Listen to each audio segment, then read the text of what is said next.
Why do straight men threatened around gay guys? Rape. Heterosexual men are aware of the internalized and also externalized machismo rape culture of patriarchy. The only thing that is different is that men tend to rape women more than hetero men rape men. But what if hetero men were on the buffet table for other men? What if men with penises found hetero men attractive? These men might have the same or greater physical strength, distorted mental states, lack of empathy, desire to harm others, just like some hetero men feel towards women. But they're big-dicked, anally interested men.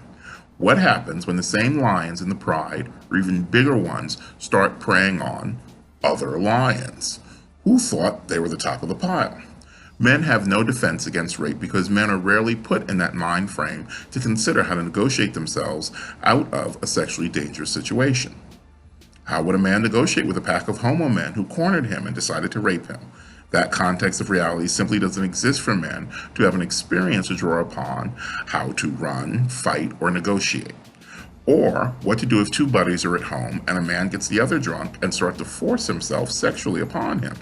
Or what to do when a gay guy makes pushy, over creepy come-ons to him. Was a straight guy giving off a signal? Is he really gay? Homosexual attention towards straight men threatens the fragile force field of masculinity and patriarchy. Seduction. There's always an internalized fear of seduction, of possibility overwhelming the doubts of men. Homosexual connection obviates the responsibility of heterosexuality. Women, marriage, children, and that means that if there is a smidge of possible interest, then the spark can become a fire. Men don't have a system within society other than full homosexuality for dealing with deep male friendship and intimacy that doesn't include sex, and therefore the possibility of floating back and forth, experimenting with male sexuality. That's frightening.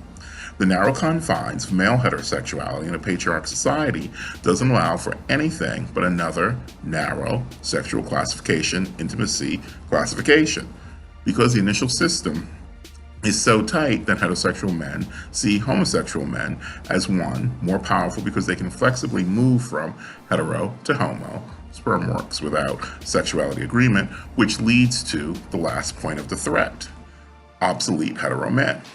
If a homo man can produce sperm and there's science or social agreement that can make procreation with women, and women like or even prefer the company of homosexual men, then what's the need for a heterosexual man?